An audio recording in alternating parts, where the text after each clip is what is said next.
Rockinitis.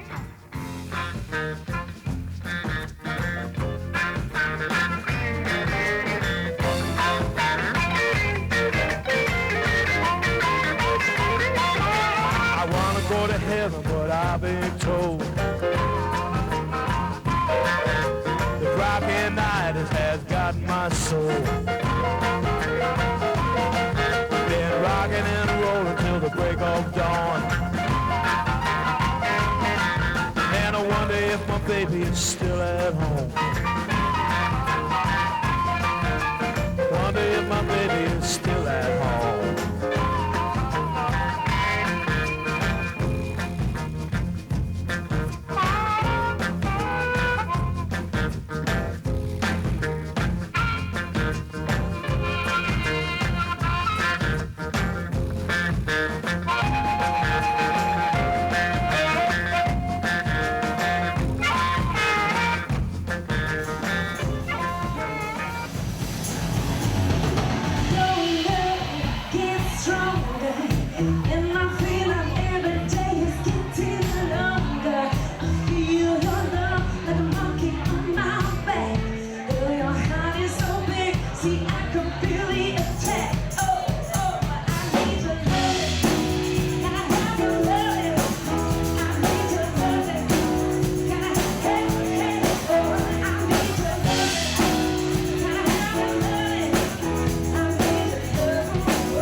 Hi, cats and kittens. Welcome to Rockinitis.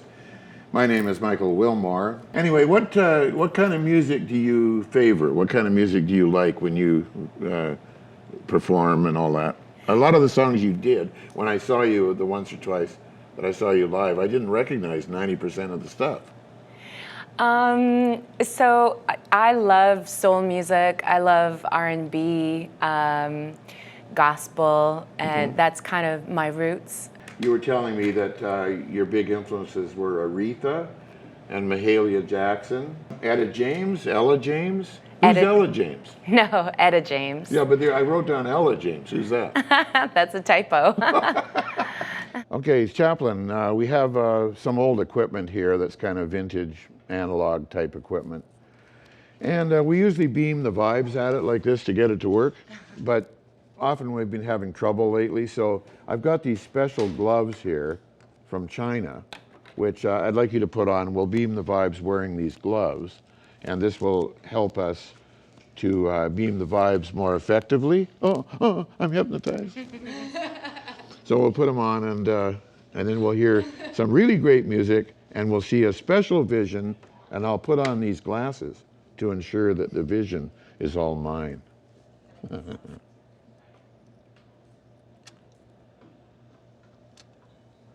So beam vibes at it.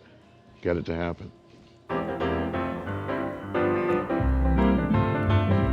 Didn't it rain? Children talk about rain, oh my Lord. Didn't it, oh my Lord. Didn't it rain? Oh, didn't it rain? Children talk about rain, oh my Lord. Didn't it, oh my Lord, didn't it rain? It rained 40 days, 40 nights without stopping. Nora was glad when the rain stopped dropping. Knock at the window, knock at the door. Cry, brother Nora, can't you take on more? Knock right, no, you're full of sin. God got the key.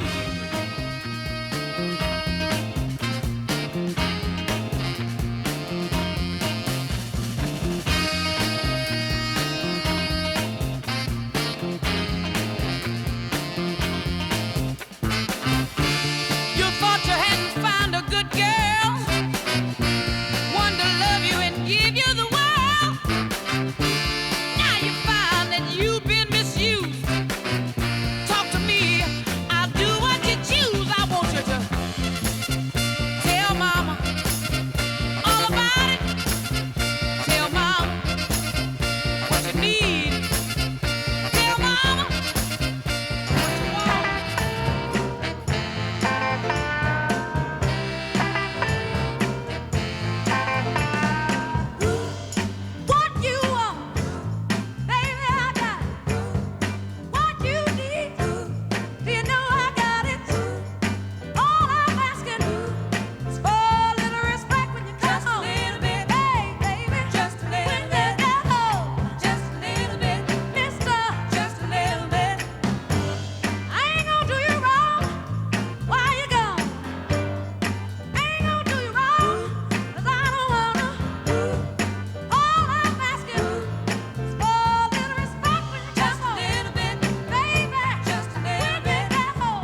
Okay.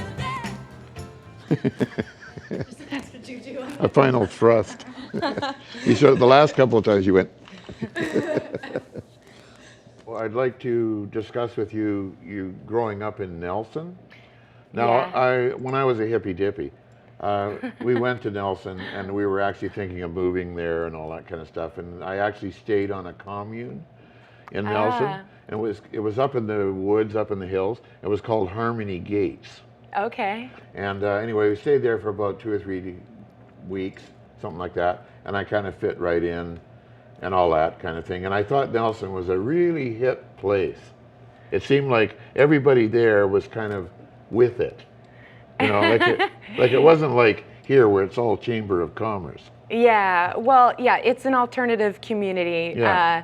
I think it was originally a gold rush town, so it's the heritage capital of Canada, so it's beautiful with the buildings. But then it was later kind of taken over by draft dodgers. Yes. And for the longest time, the industry, besides logging and skiing, is outdoor marijuana crops. So it's very, and it's a place that's known for having a high vibration, Yes. like Sedona, Arizona. So people come from all over the world to meet their gurus and kind of in the various occult, you know, there's white witches and this and that, and the Tibetan monks come every 2 years and perform there. Okay. So it's quite an eclectic No, small town. there was a really neat vibe there, and I was really seriously thinking of moving there full time, and then things sort of fell apart. That didn't happen, but I spent most of the summer there, and you know, I still have very fond memories of the place, and I've been back once, I think, since. So you actually grew up there? I grew up there. My dad was a police officer, a Nelson City police officer, and my parents were very religious Christians. So funny enough, I grew up in a small town being an outsider because we were the, you know, like most of the of Nelson is kind of hippie and you know, not Christian, not square, not police, you know, just a more of a, in general, kind of hippie style culture. And my parents were very overprotective, and they couldn't watch the old movies, and I couldn't go to Chinese New Year celebration at school, and I couldn't go to this people's house and that people's house for birthdays. But now you got out of Nelson, and now you're flowering. We left and we moved to Medicine Hat, Alberta. Oh, okay. So you got out of Dodge. What made you come to Vancouver? I was in Medicine Hat, so that pretty much says it all. My parents were having a rough go, starting their life over. There's a lot of tension in our family. And, Where are your parents now? Calgary. Okay. Yeah. Because I saw you posted on Facebook, you said you were having dinner with your dad or something, and there was a picture of you and your dad. Yeah, I have a great relationship with both of my parents now. Yeah, I'm really close to my daughter, too. Oh, that's cool. Yeah, so Vancouver was, you know, I was 17, finished high school, and it was just like, okay, let's get out of here. Let's go to the city. Yeah. Funny enough now, you know, and it was the big city when I moved here from Medicine Hat, which was 50,000 people. Nelson's only 10,000 people. But coming back to Vancouver from Los Angeles, Vancouver just feels like such an incredibly small, sleepy town. Okay, let's have a view of your performance at that club in Gastown, which was called, which is? Guilt and Company. Guilt and Company. And that was a great night. The crowd loved you, and this is highly indicative of what Chaplyn is capable of, and I think it's just wonderful. You had that was a great night. I really enjoyed it. Thank you. And let's go there.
I never told you about my time in LA. Okay. Which I went down Tell there me. and lived Tell in me my about car. your time in LA.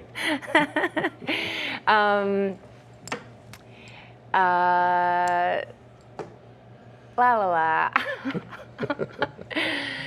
So yeah, after I finished my music degree, I moved out to Montreal, and my intention was to continue to study opera, which I fluked into in the first place. I was not exposed to classical music as a child. We didn't have that in my household, but it was a fluke. People said, "Oh, you should go to music school," and I went to study with this woman, and she said, "Oh, let's train you for 8 months." Sent me on an audition tour, and I got in on scholarship, and it was total fluke.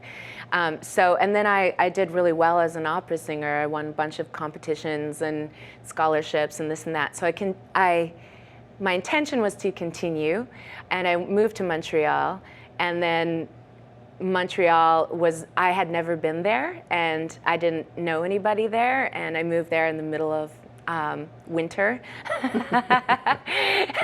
and tried to get a job, and I didn't speak French fluently. Yeah. So it was a bit of a harsh wake-up call. It took me a couple of years just to settle in, and I, of course, was not making the kind of money that I needed to make to continue to pursue opera, which is a pretty expensive endeavor. I can't see you doing opera at all. It doesn't fit. I have many sides. I'm a very versatile person. One of your many sides is you're an artist. I'm a painter, yes. Yes, a painter. And you actually sell works. Yes. Okay, I'm an artist too. I went to the Vancouver School of Art for 5 years, and I've sold, actually one of my biggest regrets is I've sold about 3/4 of my paintings, so now consequently I hardly have any of them left. Oh, yeah. And I kind of wish I'd hung on to them all, and then I could have a show. Anyway, I went to that show. I attended that show you had at that cafe. What was the name? Wicked Cafe. Okay. And so you're more of a figurative artist. I mean, in art school, we would call that, your style, a figurative style. And anyway, very good. I enjoyed myself and had a couple of drinks, and it was very pleasurable. So are you going to have any other shows? You have paintings I saw when you posted online. I noticed when you sell a painting, you post it online, which I think is cool. Yeah, I mean, it's a great feeling of accomplishment. I just started painting 2 years ago. Oh, really? Okay. Yeah, and you've never been trained at all? I've never taken an art class since elementary school. Because that would probably affect your style. I mean, I know it affected me when like the first thing you learn is keep the main focus out of the center. So right. And that's the first thing you learn. And then you learn all kinds of other things as well. But well, in terms of competition, or composition, I was a photographer for a long time, and I grew up with a camera in my hand since, age 6 or 7, and so I've always had an eye for composition, and then from photography, I got into producing videos, and then I started painting, just like 2 years ago, but really only more prolifically over the last year. And I do it to manage my anxiety and depression. You have anxiety and depression? Yeah. What do you have anxiety about, and what are you depressed about? Well, I mean, you've got it all. You're absolutely lovely. And you're a great performer. What the hell do you have to be depressed about? And that's I guess what a lot of people would think if they see me. When I'm out in the world, I have my game face on, and being a session singer, which that's been my living for the past 10 years. It's always been very known in my industry that you leave your problems at home, and you're hired based on how responsible you are, reliable, and your great attitude. So for me, it felt really important to hide my anxiety and depression. But being a musician, for one thing, is a pretty challenging road, especially when you're trying to earn your living from it. I find it works better as a hobby. Like if you have a day job Yeah. and you're secure in that, Yeah. like I always had a day job. And so doing this kind of stuff is a hobby, and I enjoy it, the hell out of it. And I can do it as it suits me. But when you're actually working for a company, I mean, you have to be on time where you're supposed to be and all that kind of junk. Yeah. But you get that reliable paycheck. I don't find the arts reliable, especially around here. Yeah.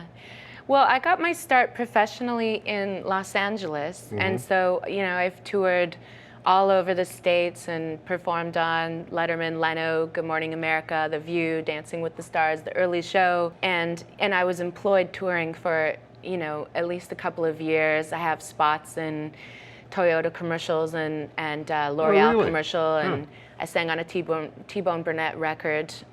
So I when I first started making my living as a singer, you know, I came into the world of the plentiful. There's a lot of demand for people who needed a great and versatile singer.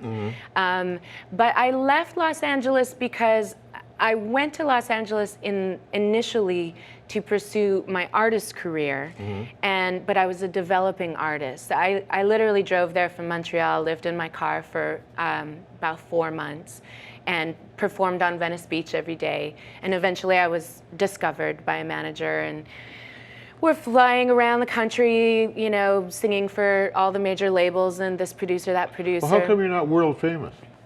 Well, it's not that easy. You know, music is definitely not a business that's a meritocracy. It's not really about your talent or how good you are. It's about, well, in this country, it's about who you know and what your connections are and things like that, and whether the chips fall into place. Well, the music business is about commerce and money. And LA, which is a huge hub for, you know, music entertainment, is not an industry there with a lot of soul and a lot of heart. They don't take risks. It's not very creative. And you have all the people who are in the industry are not they're not musicians. They don't even necessarily understand music, but they know who the last huge hit was, and they want to find someone who's just like that. So LA makes a lot of sound alikes. A lot. This one, she'll be the next. This one, she'll be the next. So as soon as I got there, if you have talent, people pounce on you right away, but then they want to pull you away from your creativity and mold you into this, like this, like this. I've heard that. So I got caught up in that wheel of being squeezed all these different, oh, you should be a country singer, you should be. But I went there singing my, you know, soulful music that was my inspiration from, you know, and reflecting my many influences. If you stop being make it away, yeah.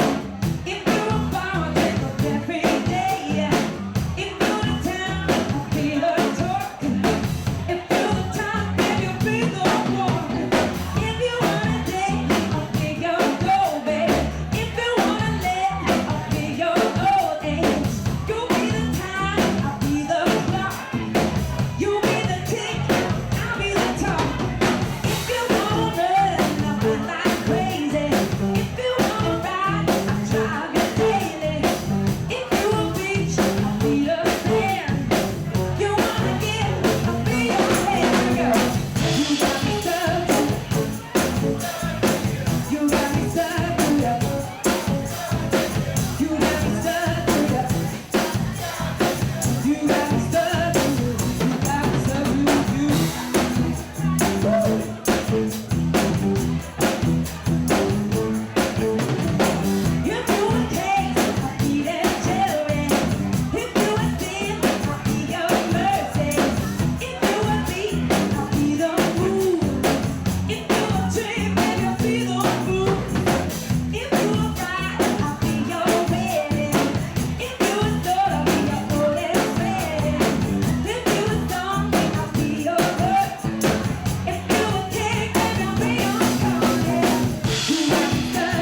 case, it wasn't that I was trying to do what someone else wanted me to do. I literally felt like what I wanted to do, I wasn't allowed to do. Yeah. So I was trying to find something-ish around it that could be close enough, but it never really panned out. So Vancouver, coming up here where there's no industry, no one cares. You could go out and play anywhere and, you know, have a terrible show and it's not gonna make you and it's not gonna break you. So it's been a great place for that, to develop myself artistically, and now finally arriving to a place where I'm like, yes, this is the music that I really wanna do, and I'm doing it right now. Okay, well, good, because I think you're ready. You know, I think you're ready. And when is, you've got an album in the works? Oh, we haven't played anything from it. You brought a couple of tracks with you. Yes, I did. So what is one of the tracks? What's the first one? The first one is called Sweet Major Sevens. Okay. And it's a song about finding your peace, you know, in all the craziness of the world. And major 7 chord is this kind of bittersweet chord that you can play on the guitar. It has both happy and sad in it. And I wrote a song with all these major minor 7 chords. And it's about a relationship, but in the larger sense, it's about just soothing yourself with what makes you feel at home. And for me, it was just playing these chords on a guitar.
Okay, so what is that song called?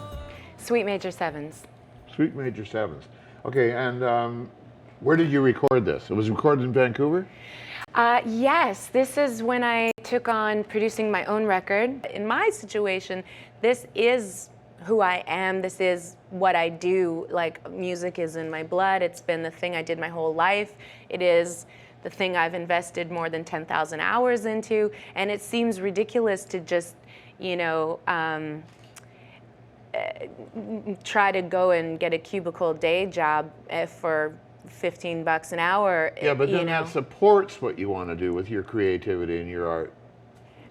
If you don't die in the process. Yes. I'm an artist. It's not that I haven't taken cubicle jobs. You don't probably know a single human who's had more different gig jobs than me. I mean, I've done everything from selling things door to door. I mean, you name it, I've done everything. Yeah. But at this point in my life, you know, I need to use my skills and talents. I've invested a lot of time into learning to shoot, edit, you know, recording, engineer. You ever heard of an artist, a long-time artist ago, called PJ Proby? No. Anyway, he says, I am an artist and should be exempt from shit. That's exactly what it is. It's like, you know, people who aren't artists don't realize how much it takes out of you. Like, just to go in front of a crowd and perform. Oh, sure. It's like you're putting your soul on the line.